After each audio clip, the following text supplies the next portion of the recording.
അല്ല അല്ല അല്ല പറയാ അത് പറയാ ഈ മുഖ്യമന്ത്രിയുടെ വിശ്വസ്തനായി നിന്നുകൊണ്ട് മുഖ്യമന്ത്രി അയാളെ ഉപയോഗിച്ചതാണ്. എനിക്ക് നിങ്ങൾ ഈ ബന്ധമുണ്ടെന്ന് പറയുന്ന മുഖ്യമന്ത്രി സഭാ നേതാവാണ്, LDFിൻ്റെ പാർലമെൻ്ററി പാർട്ടി നേതാവാണ്. എൻ്റെ അനുവാദം ഇല്ലാതെ UDFിലെ ഒരംഗവും ഒന്നും പറയാൻ പറ്റില്ല. പെർമിഷൻ വേണം, ലീഡർഷിപ്പില്ല. മുഖ്യമന്ത്രിയുടെ അനുവാദം ഇല്ലാതെ എനിക്കെതിരായിട്ട് 150 കോടിയുടെ ആരോപണം ഉന്നയിക്കുന്നു. മുഖ്യമന്ത്രി അൻവറിനെ കൊണ്ട് പറയിപ്പിച്ചാണിത്. അല്ലല്ല, ലെറ്റ് മീ കംപ്ലീറ്റ്. എന്തെത്ര ഇത് ഞാൻ പറയട്ടെ. മുഖ്യമന്ത്രി ഉന്നയിപ്പിച്ചതാണ്. അതേ അൻവറിനെ കൊണ്ട് അൻവർ തന്നെ ഇപ്പോൾ മുഖ്യമന്ത്രിക്കെതിരായിട്ട് ആരോപണം ഉന്നയിച്ചു എന്നുള്ള അതാണ് നിങ്ങൾ കാണുന്നത്. മനസ്സിലായി? അത് മുഖ്യമന്ത്രി വേണ്ടാത്ത പണി ചെയ്യിച്ചു. അന്ന് എല്ലാവരും ഇരുന്ന്, മന്ത്രിമാരടക്കം ഇരുന്ന ആളുകൾ ചിരിച്ചു, സഭയിലിരുന്ന് മുഴുവൻ ആളുകൾ ചിരിച്ചു.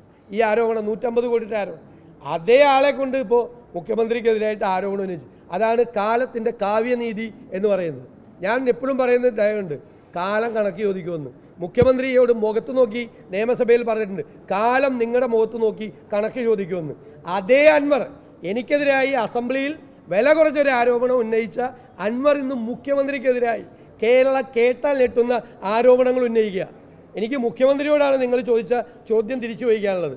അന്ന് അൻവറെ കൊണ്ട് അത് ചെയ്യിച്ച ആൾ ഇപ്പോൾ ഈ അൻവർ പറയുന്ന ആരോപണങ്ങൾക്ക് നിങ്ങൾക്ക് വിശ്വാസമുണ്ടോ?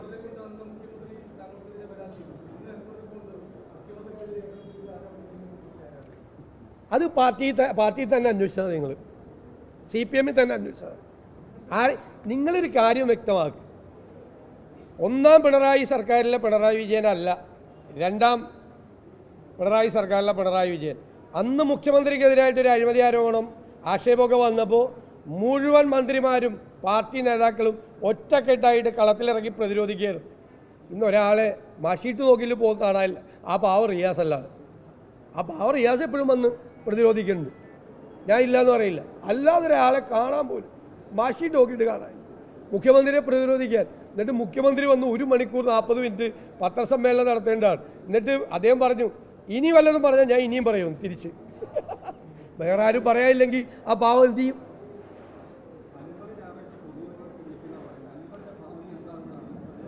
അല്ല, അതിപ്പോൾ രാഷ്ട്രീയമായ പൊളിറ്റിക്കൽ അനാലിസിസ് UDF നടത്തിയിട്ടുണ്ട്. അതിപ്പോൾ ഇവിടെ ഒന്നും പറയേണ്ട ആവശ്യമില്ല. ഓരോ രാഷ്ട്രീയ സംഭവം ഞങ്ങളതാണ് മീറ്റിംഗ് കൂടി ഓരോ രാഷ്ട്രീയ സംഭവ വികാസങ്ങളും ഞങ്ങളെല്ലാ മാസവും ചിലപ്പോൾ ഒന്നിൽ കൂടുതൽ പ്രാവശ്യം കൂടും. UDF കൂടും. ഞങ്ങളെല്ലാ ദിവസവും UDF നേതാക്കളുമായിട്ട് പാർട്ടി നേതാക്കളുമായിട്ട് നിരന്തരമായി ബന്ധപ്പെടും. ഞങ്ങൾക്കൊരു പൊളിറ്റിക്കൽ അനാലിസിസ് ഉണ്ട് ഈ കാര്യത്തെ സംബന്ധിച്ച്. അത് കണ്ടു നോക്കിയിട്ട് തന്നെയാണ് ഞങ്ങൾ നിൽക്കുന്നത്. ഞങ്ങളിപ്പോഴും പറയുന്നതൊക്കെ VD സതീശൻ്റെ വ്യക്തിപരമായ മാത്രം അഭിപ്രായമല്ല, ഞങ്ങളുടെ എല്ലാവരെയും കൂടി അഭിപ്രായമാണ്. UDF വളരെ ഗൗരവത്തോടു കൂടി ഞങ്ങൾ ഈ ആരോപണം വരുന്നതിന് മുമ്പ് മുഖ്യമന്ത്രി രാജിവെക്കണമെന്ന് ഞങ്ങളുടെ കളമശ്ശേരിയിൽ ചേർന്ന UDF ക്യാമ്പിൻ്റെ തീരുമാനമല്ലേ?